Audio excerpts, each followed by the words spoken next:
At the airport for our family trip, my son's ticket was canceled. My wife's mom laughed. "Too many people, so we left your kids behind." My wife giggled. "I tease a trip for real family after all." My son cried, "Dad, I want to go too." Silently, I took his hand and walked away. Later they came to me in tears, begging for help. The airport was alive with the buzz of early morning travelers, rolling suitcases gliding across the polished floors, the smell of fresh coffee wafting through the air. Excitement crackled around me. Families laughing, children pointing at the planes through the towering windows, couples holding hands as they checked their tickets. It was supposed to be a special day, a family vacation, one my son Noah had been looking forward to for weeks. He stood beside me, gripping my hand tightly, his little backpack stuffed with his favorite toys, his stuffed dinosaur, his coloring book, and the crumpled-up brochure of Hawaii he had been carrying for weeks, excitedly pointing out all the places he wanted to visit. His mother, Sophia, stood on my other side, not holding my hand, not even looking at me, just tapping away on her phone, her lips curved in a small, smug smile. Her mother, Eleanor, the queen of control, stood beside her, her posture rigid, her eyes sharp as she surveyed the crowd like she was looking down at peasants from her throne. Even here, even in an airport, she carried herself like she was better than everyone else, like the world should bow at her feet. We approached the check-in counter, and I handed over our passports and boarding passes, expecting a smooth process. But then the woman behind the counter frowned at her screen. "I'm sorry, sir, but I don't see a ticket for your son." My brows furrowed. That didn't make sense. I had confirmed the booking twice. I turned to Eleanor expecting confusion, maybe an apology, but what I got instead was a smirk, a slow, satisfied smirk. She waved a dismissive hand as if this was some minor inconvenience. "Oh, there were just too many of us, so we decided your kids should stay behind." Her voice was light, casual, like she wasn't dropping a bombshell in the middle of the airport, like she wasn't abandoning my son. Noah's little hand tightened around mine. My heart stopped. I turned to Sophia expecting her to correct her mother, to tell me this was some kind of misunderstanding, but she giggled.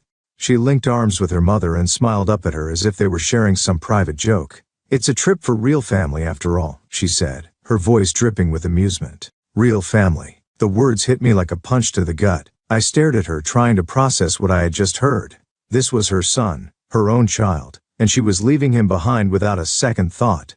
Noah's voice was small, trembling. "Dad, I want to go too." His little fingers clutched my sleeve, his big, innocent eyes filling with tears. I felt something inside me snap. Not anger, not yet, something colder, something deadly. Eleanor sighed dramatically. "Oh, don't be so sensitive. He'll be fine." Sophia giggled again. They were laughing. I didn't argue. I didn't yell. I didn't beg. I simply reached down, took my son's hand and turned around. And I walked away. Behind me I could hear Sophia's laughter. The way she whispered something to her mother, something about how dramatic I was being. I kept walking. My steps were steady. My heartbeat was not. They thought this was over. They thought they had won. They had no idea what was coming. We sat in the terminal. Noah curled up beside me, still sniffling, still clutching his little backpack as if it was the only thing keeping him together. I looked down at him, my heart breaking in ways I didn't even know were possible. He didn't understand. He didn't understand why his own mother had left him behind. How could I tell him? How could I explain that the woman who had given birth to him, who was supposed to love him unconditionally, had decided he wasn't important enough to take on a family vacation? "Dad?" His voice was soft, unsure. I turned to him. "Yeah, buddy?" He sniffled, wiping his nose on his sleeve. "Did I do something bad?" My entire body tensed. I knelt in front of him, gripping his small shoulders, looking him straight in the eye. No, Noah. You didn't do anything wrong. This isn't about you, this is about them." His lower lip quivered. "Then why didn't they want me to come?" I took a deep breath, steadying myself. He deserved the truth, because they don't understand what real family is, but I do. And at that moment, I made a silent promise. A promise that I would never let my son feel unwanted again.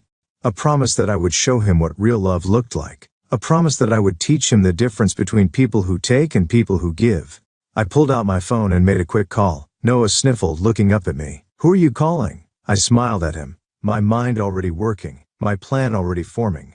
Someone who knows what real family is. 30 minutes later we were on a flight, not to Hawaii, but to Disney World. And as I watched my son's face light up with excitement, I felt something I hadn't felt in a long time. Freedom. Sophia thought she had one. She thought I would just sit back and take it. She thought she had all the control.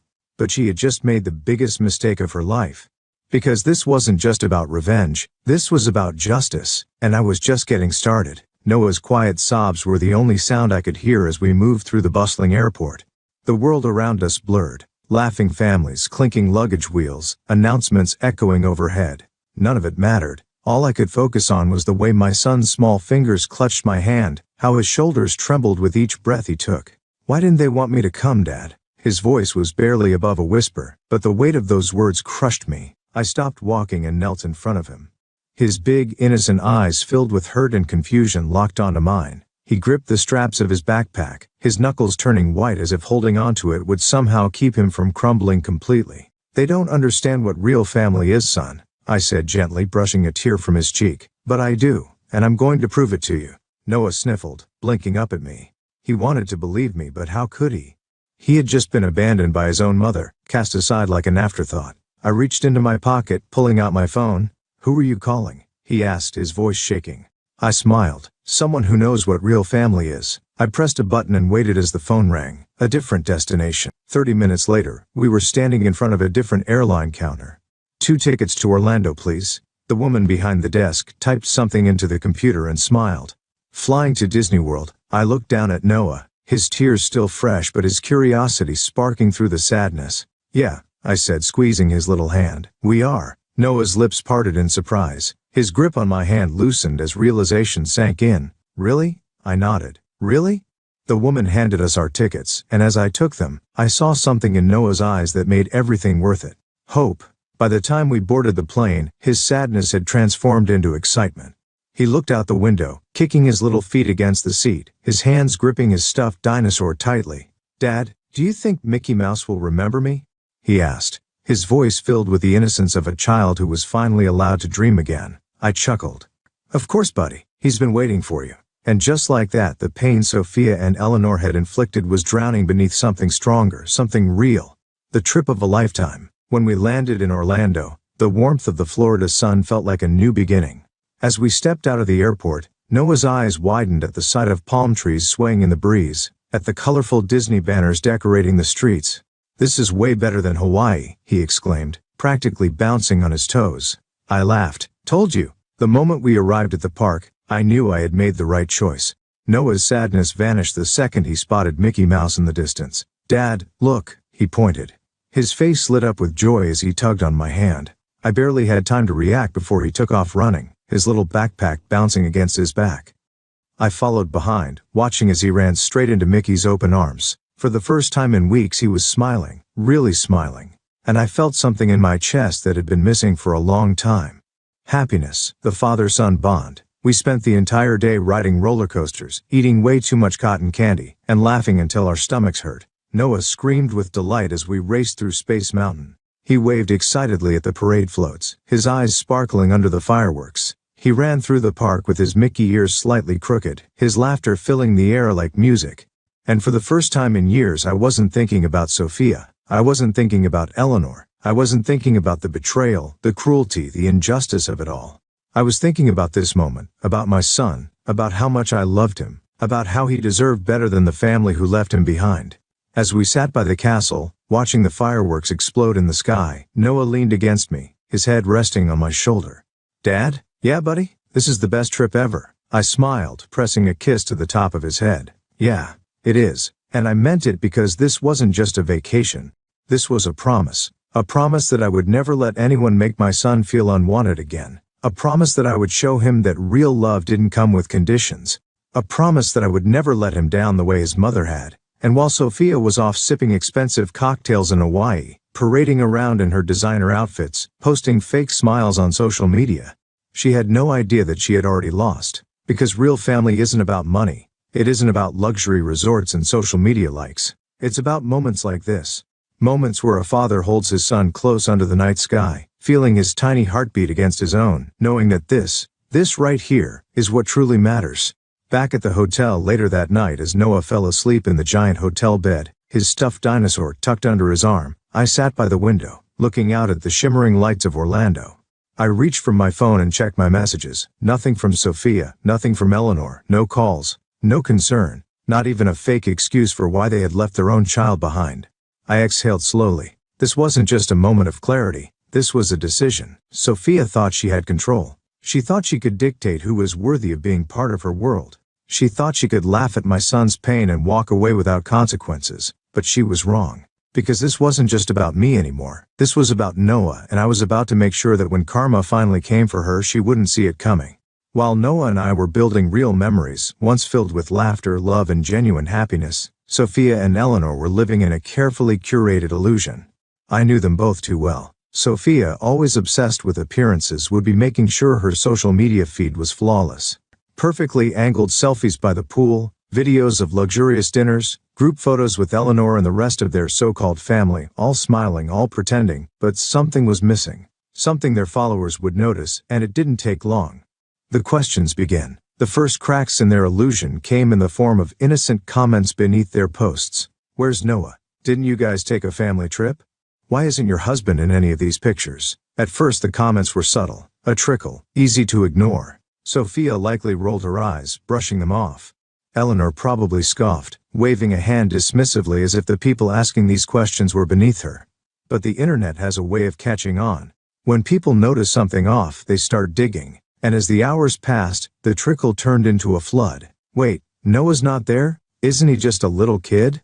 Hold on, why is your husband missing too? Something feels weird about this." By the time Sophia woke up the next morning, her notifications were flooded. Hundreds of comments. People asking, questioning, demanding answers. And the more she ignored them, the worse it got. Because people weren't stupid, they could see that she was avoiding the topic. And avoidance? It only made them more curious. The fake damage control. I knew exactly how Sophia would react. She would try to cover it up. I could picture her now, sitting by the hotel pool in Hawaii, frantically typing out a caption, trying to spin the situation into something that made her look like the victim. And sure enough, she did. Her next post was a selfie, her expression slightly forced, her caption carefully crafted. Sometimes life throws unexpected challenges at us. We wanted a full family trip, but unfortunately things didn't work out as planned. Noah is safe and happy with his dad, and we are making the most of this time together. Family means love no matter where you are. Red heart. It was textbook manipulation, the kind of post designed to shut down questions while also painting herself in the best possible light. But there was one problem. People weren't buying it. The internet turns on her. Instead of sympathy, her post received a backlash she never saw coming. "So you just left your kid behind? Noah is safe and happy but wasn't invited? That's messed up. What kind of mother does that? You could have easily changed the ticket if you cared. Did your husband not go because of this?" For the first time in her life, Sophia wasn't in control of the narrative. She had built her online presence around the illusion of being the perfect wife, the perfect mother, the perfect daughter. But now people were seeing through it, and worse, they were talking. Eleanor's reputation takes a hit. Sophia wasn't the only one under fire. Eleanor had spent decades crafting an image of sophistication, power, and untouchability. To her, perception was everything. She had always been the woman who walked into a room and commanded respect. The matriarch, the one people feared and admired in equal measure. But now she was just the woman who abandoned her own grandson. Her business acquaintances, her socialite friends, they had seen the posts, they had read the comments, and suddenly, her name, once associated with wealth and power, was being whispered in a different tone. "I heard she left her grandson behind. Can you believe that? Is this the kind of woman we want to do business with? If she treats her own family like this, how does she treat her clients?" Eleanor had always prided herself on being respected, but this was humiliating. The panic call, I had been expecting it. My phone rang in the middle of the afternoon, the screen flashing Sophia's name. I let it ring once, twice, then I answered, but I didn't speak first. "Why are you doing this?" Sophia's voice was sharp with frustration, but beneath it, I could hear something else. Panic. "Good. Doing what?" I asked calmly, leaning back in my chair. "You know what?" she snapped. "Everyone is attacking me online. Why are you letting this happen?" I almost laughed. "I'm not letting anything happen, Sophia. You did this to yourself." There was silence. She had no argument because she knew I was right. "I didn't think people would react this way," she muttered. I smirked. "You thought they'd just accept that you abandoned your own son and move on?" She let out a sharp breath. "Look, I know you're upset." "Upset?" I repeated, my voice dropping into something colder. "No, Sophia. I was upset when I watched my son cry in that airport. I was upset when you laughed at his pain. Now, I'm just watching you deal with the consequences." Her breath hitched. "Please," she said softer now. "Just say something online. Tell people it's not a big deal. They'll believe you." And there it was, the desperation. She didn't care about Noah's feelings. She didn't care about what she had done. She only cared about how it made her look. I exhaled slowly, then said, "No," she gasped. "What?" "You heard me. You made your bed, Sophia. Now lie in it." I hung up. The beginning of the end. That was the moment Sophia realized she had lost control. The illusion of her perfect life was shattering. People weren't admiring her anymore. They were judging her, mocking her, turning their backs on her. And this was only the beginning, because while she and Eleanor had been busy playing pretend in Hawaii, they had no idea what was happening back home. They had no idea that their empire was already starting to crumble, and when they finally found out, it would be too late. 3 days into our trip, as Noah and I were finishing breakfast at a cozy diner near our hotel, my phone rang. The moment I saw the name flashing across the screen, I smirked. It wasn't Sophia. It wasn't Eleanor. It was Julia, Sophia's younger sister. I let it ring twice before picking up. "Hey, Julia." My tone was light, casual. I took a slow sip of my coffee, watching Noah spoon an obscene amount of syrup onto his pancakes. "You need to come back," Julia blurted out. Her voice was tight, rushed, like she had been holding onto the words for hours. "Come back?" I repeated, feigning confusion. "Something's wrong with the company," she hissed. "Eleanor is losing it. Clients are backing out. Something happened with the accounts. I don't know the details, but she's panicking. Sophia's panicking. Everyone's panicking." I set my cup down, tilting my head slightly, right on schedule. "And this has what to do with me?" Julia hesitated. "Look, I know things have been bad between you and Sophia, but the company was never mine," I interrupted smoothly. "That's what Eleanor always reminded me, right? It was her business, her empire, her legacy. I was just the guy handling the finances." A sharp breath from the other end. Julia had always been smarter than her sister. She knew what I was getting at. "Wait," her voice dropped. "You did something, didn't you?"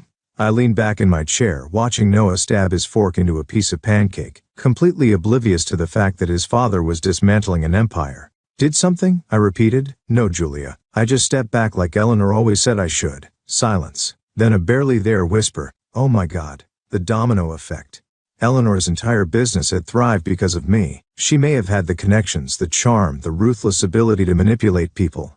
But I was the one who made sure her financial house of cards didn't come crashing down. For years I had managed everything: taxes, payroll, investments, liquidity. She made reckless business decisions, but I was always there to fix them. And the moment I saw the way she and Sophia laughed at my son's pain, I made a decision. I wouldn't fight with them. I wouldn't argue. I would simply remove myself from the equation. And once I did, everything would start falling apart. The financial collapse. It had started small, almost unnoticeable. A routine tax audit flagged a few inconsistencies in Eleanor's reports. A client, frustrated with a delayed payment, pulled out of a multi-million-dollar contract. A real estate investment, one I had previously protected from volatility, suddenly started hemorrhaging money. And then, the business account was frozen. Not by me, by the government. Because the moment I pulled out my personal shares, the financials no longer made sense. Eleanor's accountants scrambled to fix the numbers, but it was too late. They were already under investigation. Back to the call, Julia's voice came back, frantic. "Look, I don't know exactly what you did, but Eleanor's losing it. I've never seen her like this. And Sophia, she's freaking out because people are turning against her online." "Good." Julia let out a frustrated breath. "Are you serious? The business is about to collapse. The lawyers are involved. The IRS is looking into things. This is bad, man." "I'm sure it is," I mused. "You have to come back. Eleanor's demanding you fix this." I chuckled. The audacity. Oh, now she wants me back? After all these years of acting like I was just some necessary inconvenience? After telling me I was lucky to even be a part of her family? After leaving my son behind like he was nothing? "I get it," Julia said quickly. "I do. But you can't just let them fall apart like this." I leaned forward, resting my elbow on the table. "Julia, I'm on vacation." "Vacation?" she practically screeched. "With my real family," I added smoothly. Then, before she could say another word, I hung up. Meanwhile, in Hawaii, I could only imagine what was happening in their overpriced resort suite. Sophia and Eleanor pacing the room, their phones buzzing non-stop, the stress written all over their faces. Sophia refreshing her Instagram, watching the hate roll in, her hands shaking as she tried to type another damage control post.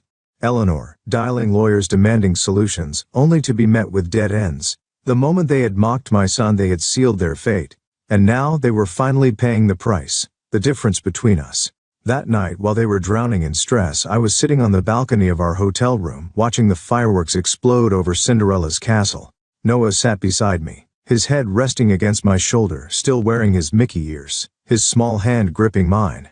Dad, yeah buddy, are we going to go on trips like this more often? I smiled. Absolutely, because I had finally realized something. Sophia and Eleanor had never been my real family. They had been leeches, taking from me, disrespecting me, and expecting me to always stay. But now I was finally free. And then, their world was burning. And the best part, I wasn't lifting a finger to stop it. The next morning when I woke up, I checked my phone. Missed calls from Sophia, from Eleanor, from their lawyers, and then a single text message from Sophia, please just talk to me. We need you. I was wrong. I stared at the message for a long moment. Then with a slow smile, I typed back a single word, no, and I turned my phone off because I was done cleaning up their messes. This was their problem now, and they could burn in it. The morning after I ignored Sophia's text, I woke up to the sound of Noah's soft breathing beside me. His tiny body curled up under the blankets. The Florida sunlight poured in through the hotel curtains, painting golden streaks across the room. I stretched, exhaled, and smiled. It had been a long time since I had woken up feeling this at peace. No tension in my chest. No stress weighing me down. No waking up to the sound of Sophia sighing in disappointment, rolling over in bed as if my mere presence annoyed her. For the first time in years, I felt free. Then my phone buzzed. I reached over and checked the screen, already knowing what I would see. 17 missed calls. 6 from Sophia, 5 from Eleanor. The rest, their lawyers. I chuckled. The panic was setting in. Good. Let them sweat. Eleanor's empire crumbles. I flipped through my emails as I sipped my morning coffee. And there it was, the official confirmation.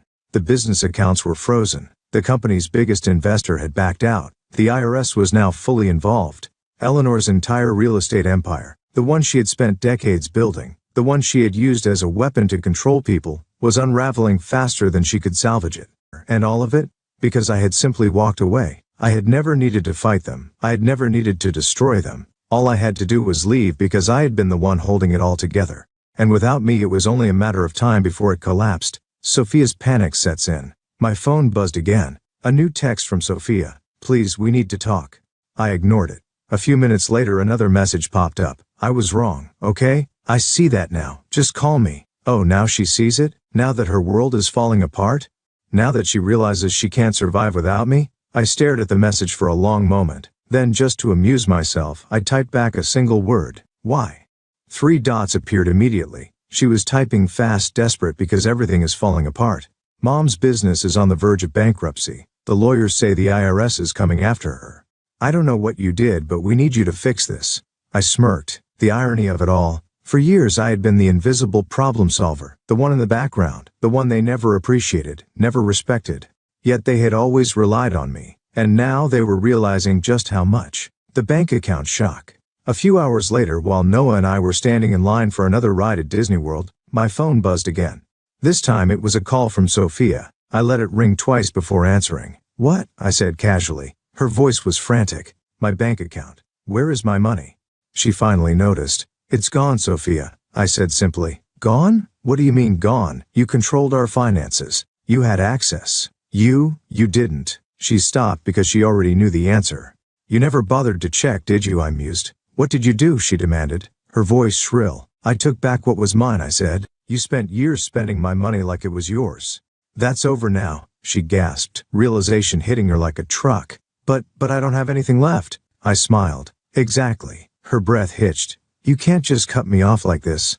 What about Noah? At the mention of my son's name, my amusement vanished. Noah is fine, I said, my voice dark. He's safe. He's happy. Something you never cared about.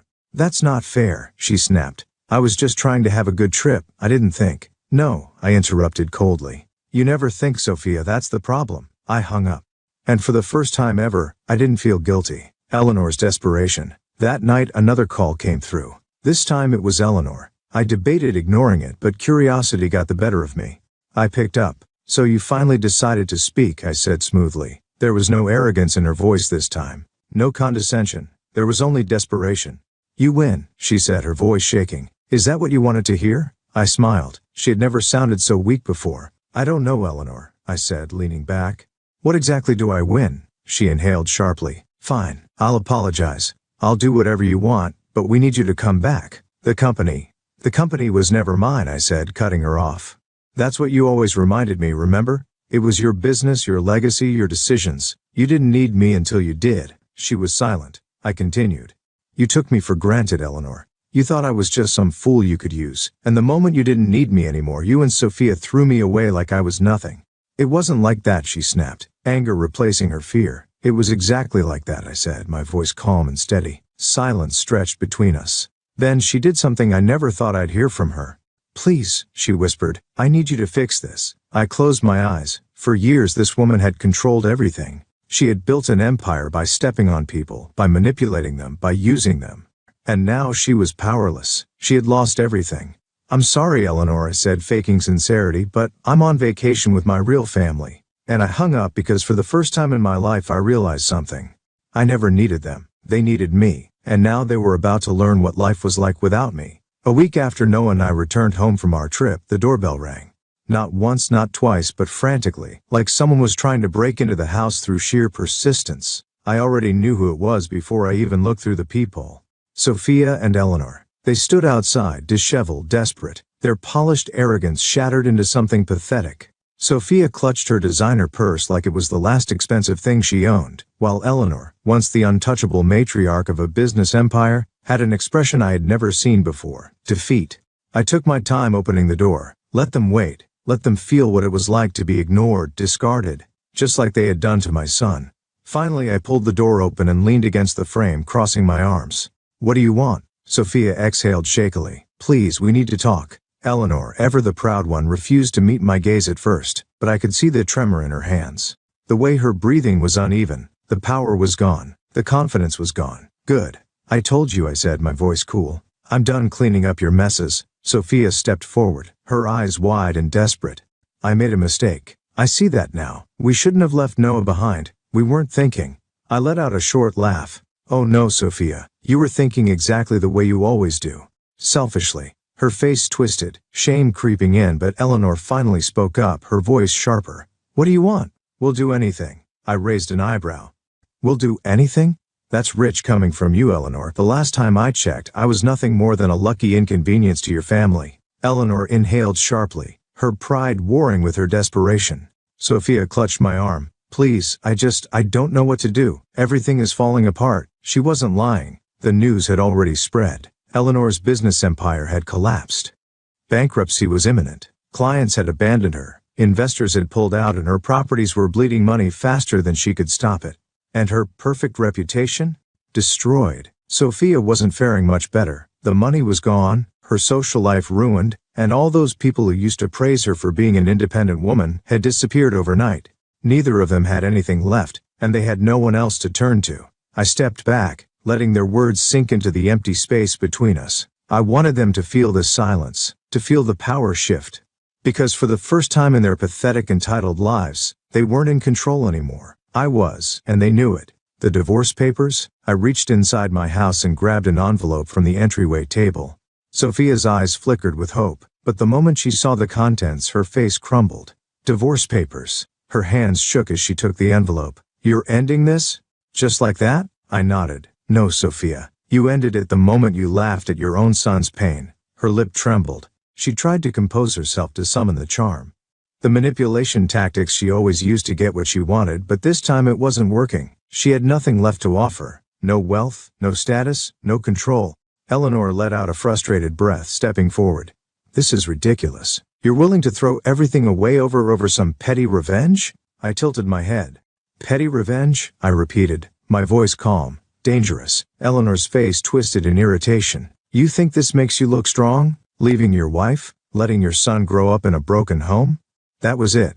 That was the last straw. I took a slow, deliberate step forward, my voice low and sharp as a knife. "No, Eleanor. You broke this home. You raised a daughter who saw her own child as disposable. You taught her that money was more important than love. You did this, not me."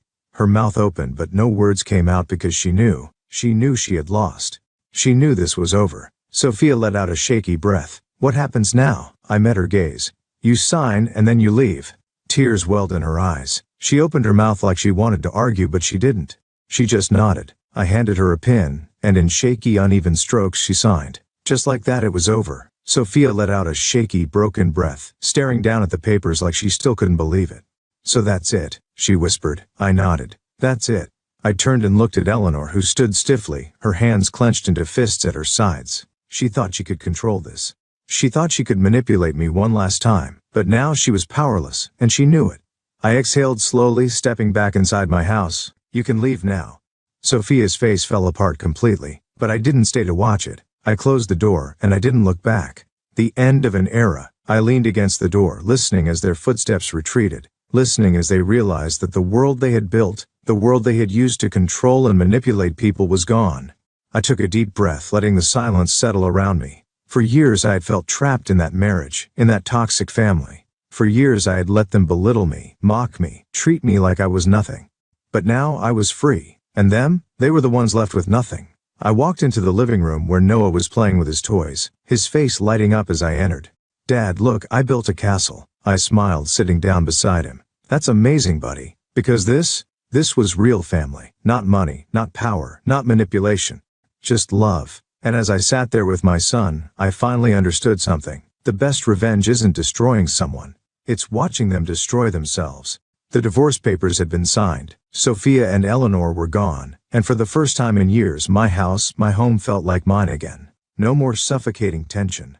No more waking up with a sinking feeling in my chest. No more walking on eggshells, bracing myself for Sophia's sharp remarks or Eleanor's disapproving glares. Noah and I had settled into a new normal. Breakfast was peaceful. Laughter filled the house instead of passive-aggressive silence. And most importantly, Noah was happy. But I knew it wasn't over. Not completely. Because the moment Sophia had walked away from my doorstep with those signed papers in hand, there was one last thing left to decide: custody. And if I knew Eleanor, and I did, she wasn't going to let Sophia give up that easily. Which is exactly why a few days later, when my lawyer called and said, Sophia wants to discuss custody privately, I wasn't surprised. The meeting that changed everything. We met at a quiet cafe downtown, a neutral ground. She was already there when I arrived, sitting at a small corner table, stirring her coffee absent-mindedly. She looked different, not in the way she usually did after a long night out when her hair was perfectly styled, and her makeup was done to mask exhaustion. No, this was real. Her hair was pulled back into a simple ponytail. No designer handbag, no flashy jewelry. Just a woman who had finally run out of tricks. I sat down across from her, watching as she took a slow breath before speaking. I don't want to fight anymore, she said softly. I leaned back, crossing my arms. Really? That's new. She flinched but nodded. I know I've made mistakes. I let out a short laugh. You laughed at our son when he cried, Sophia? This isn't about mistakes. This is about who you are as a person. She bit her lip, looking down at her coffee. I know. For the first time ever, she looked ashamed. She swallowed hard and looked back up at me. I want to share custody. I studied her. Why? Because he's my son too. I shook my head. That never stopped you from leaving him behind before. Her jaw clenched. I know, but I don't want to lose him completely. There it was, the truth. She wasn't fighting for Noah because she suddenly wanted to be a good mother. She was fighting for him because she was losing everything else. No money, no business, no reputation. And now, she was terrified of losing the last thing she had left. The final decision. I took a deep breath, choosing my next words carefully. You don't deserve to have him half the time, Sophia. She tensed. But I won't keep him from you completely. Her lips parted in surprise. Noah is old enough to see people for who they are, I continued. He's already starting to understand what kind of mother you've been. And if you want him in your life, it's not going to come from a court order. It's going to come from you actually proving to him that you care.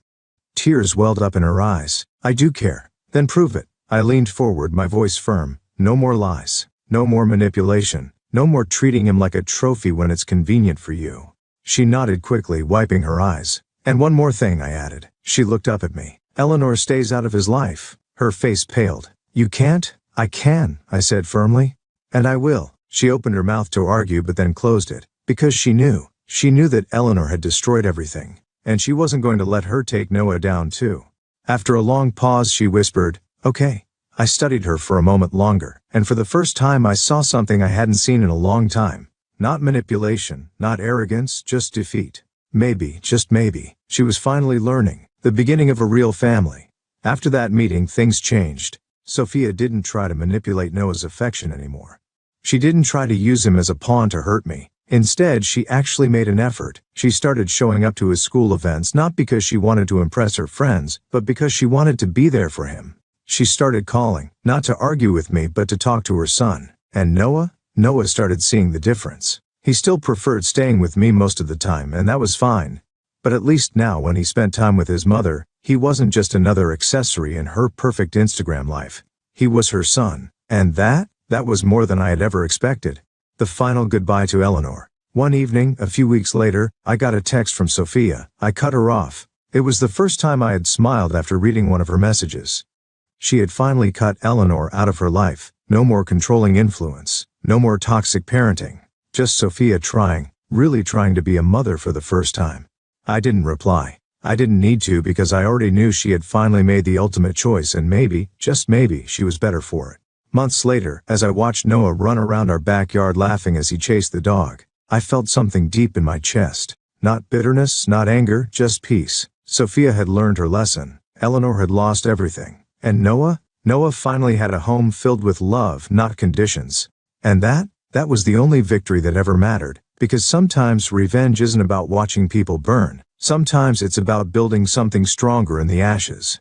The silence in my house was different now. It wasn't the tense, suffocating quiet that used to settle between Sophia and me. It wasn't the heavy weight of unspoken resentment or the empty space left by the absence of warmth. No, this silence was peaceful. It was the sound of a house that wasn't filled with judgment, manipulation, or power plays. It was the sound of freedom. And best of all, it was the sound of a home that finally felt like mine. Life without them. It had been months since Sophia signed the divorce papers, months since Eleanor had been cut out of my life. And in that time, everything had changed. For the first time in years I could breathe. No waking up to Sophia scrolling through her phone in bed, judging me with a single glance. No more last-minute demands for expensive gifts, extravagant dinners, or social events that felt more like business transactions. No more Eleanor treating me like I was lucky to be in her daughter's life, like I was some accessory she'd tolerated out of obligation. They were gone. And yet I had never felt more whole. Building a future for Noah. Noah adjusted better than I expected. At first I worried. Would he feel the absence of his mother? Would he blame me for the way things had turned out? But then, I saw something in him that I hadn't seen before. Happiness. A weight had lifted from his small shoulders. He didn't have to tiptoe around his mother's moods, didn't have to deal with the passive-aggressive sighs, the constant reminders of how busy she was. Instead, he laughed more. He played freely. He stopped flinching when he spilled something, stopped looking over his shoulder like he was waiting for a scolding that never came. And when he was with Sophia, he started setting boundaries. He no longer begged for her attention. He no longer accepted being second place. And that was all I had ever wanted for him. To know his worth. To know that love wasn't something you had to fight for. It was something you were given freely. The moment it hit me, one evening, I was sitting on the couch watching Noah play with his Legos. He was completely focused, his little tongue sticking out as he carefully stacked the pieces, lost in his own world. And then, out of nowhere, he looked up at me and grinned. "Dad, you're happier now." I blinked. "What do you mean, buddy?" He shrugged, turning back to his Legos. "You laugh more now. You used to be sad a lot."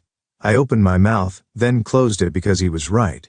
I had been sad for years. I had let myself live in a relationship that drained me. I had convinced myself that this was just how things were, that it was better to stay than to start over. I had accepted misery as normal, but now I was free, and my son saw it before I even did.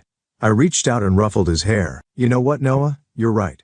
His grin widened. "Told you." And just like that, it hit me. This was it. This was the life I was meant to have. A life without toxicity, without manipulation, without people who only cared about what I could give them. A life where I could be myself. A life where I was enough. What happened to them? I hadn't heard from Eleanor in months. Her business had crumbled beyond repair. Her reputation destroyed. The once powerful woman who had controlled everything around her had been reduced to nothing. And the best part, she had done it to herself. She had thought she was invincible. She had thought she could control everyone and everything around her. But when the foundation of her empire was built on lies, manipulation, and deception, it was only a matter of time before it collapsed. As for Sophia, she had changed. Not completely. People like her never fully change, but she had learned. She had lost everything she thought mattered. The money, the power, the perfect image. And in the aftermath, she had been forced to rebuild herself. She had stopped trying to impress strangers online. She had stopped chasing an image of success that had never been real. And for the first time, she had actually started being a mother. She still wasn't perfect. She never would be. But at least now she wasn't trying to use Noah as a prop in her fake perfect life. She was just trying. And that was enough. The freedom of moving on. One afternoon as I was grocery shopping, I saw Sophia at the end of the aisle. She spotted me at the same time. For a moment I thought she would turn and walk away, but instead she offered a small nod. Not arrogance, not fake politeness, just acknowledgement. A quiet, unspoken understanding that we had both moved on. I gave her a nod back and kept walking because I didn't need anything from her anymore. I didn't need an apology. I didn't need closure. I had already won. The best revenge. They say the best revenge is living well. And for a long time I didn't believe that. For a long time I thought I needed to prove something to make sure that Sophia and Eleanor suffered as much as they made me suffer. But now I understood. The best revenge wasn't ruining them. It was watching them ruin themselves. It was knowing that I had escaped. It was waking up every morning in a house filled with love and laughter, instead of one filled with resentment. It was knowing that my son would grow up in a world where he was cherished, not used as a pawn. It was freedom. It was peace. And that was better than any revenge I could have ever dreamed of.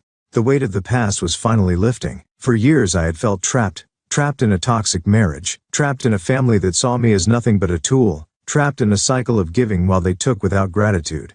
But now I woke up without dread. Now I lived in a home filled with laughter instead of tension. Now I had peace. And the best part? The people who tried to break me were now falling apart themselves. Watching the empire crumble, it started small. A headline in the business section of the newspaper. Once a real estate mogul, Eleanor faces financial collapse amid legal troubles.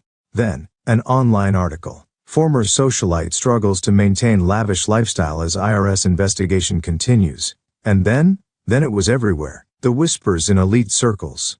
The stares when Eleanor walked into a room. The judgment from the very people who once idolized her. She had spent her whole life building an empire, crafting an image of a woman who was above everyone else, only to watch it all come crashing down. Her money, gone. Her power, diminished. Her reputation, ruined. And now she was nothing more than a cautionary tale. And the best part? I didn't have to lift a single finger to make it happen. She had destroyed herself. Sophia's fall from grace. Sophia was no better off. Her social media, once filled with carefully curated perfection, had gone quiet. No more photos of extravagant trips, no more designer outfits, no more posts about the perfect life she had once flaunted.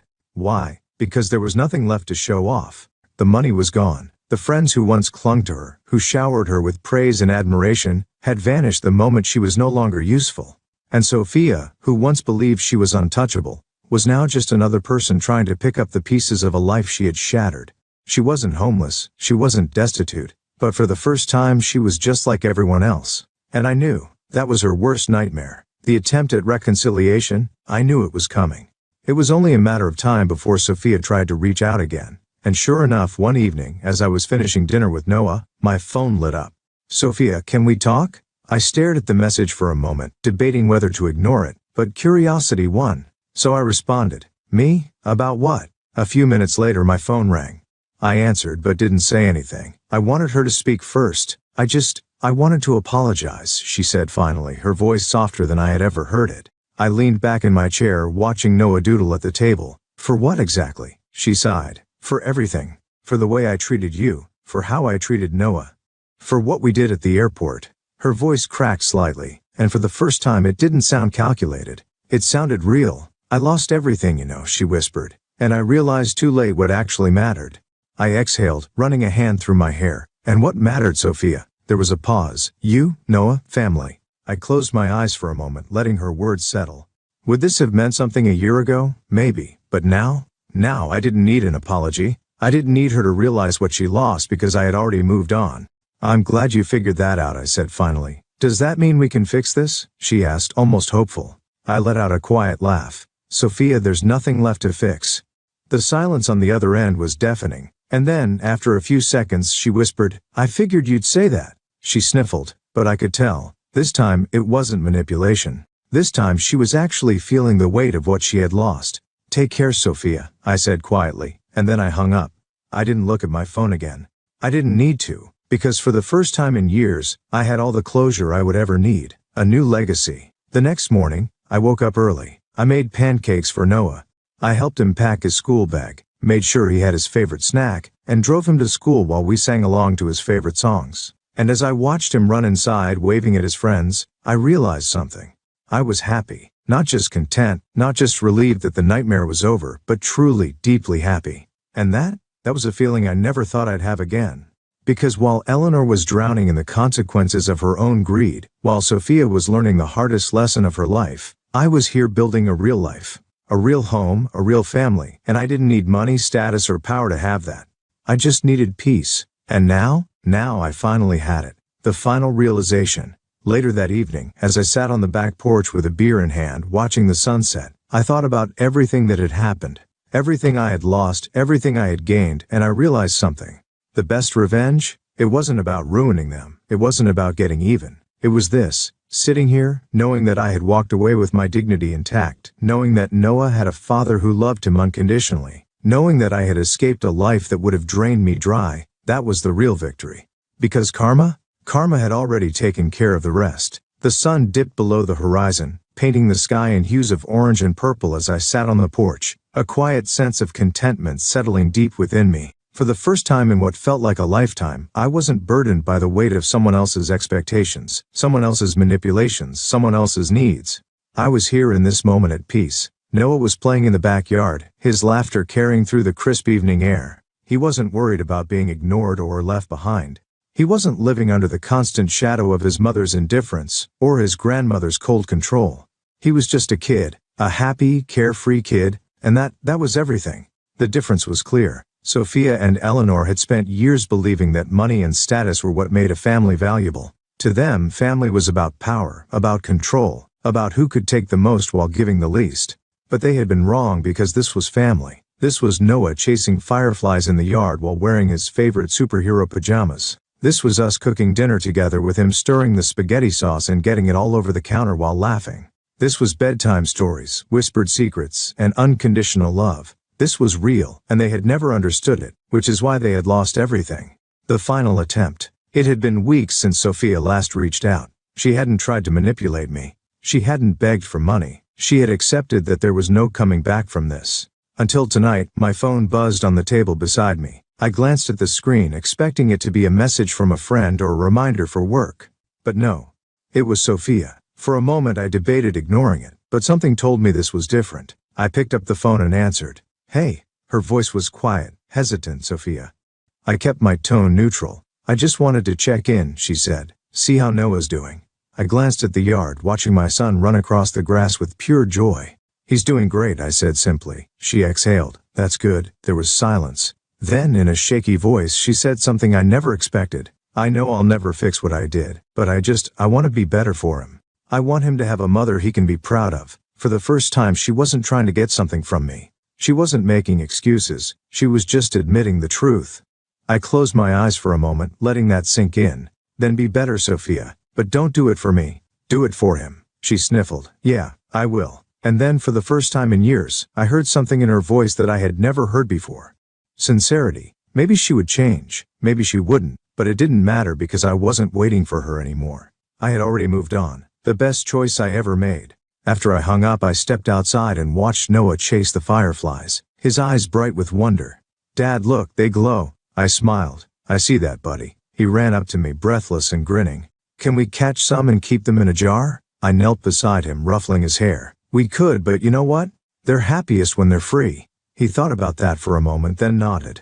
Yeah, I guess you're right. And just like that I realized, so was I. For years I had felt trapped, convinced that I had to stay in a life that wasn't mine.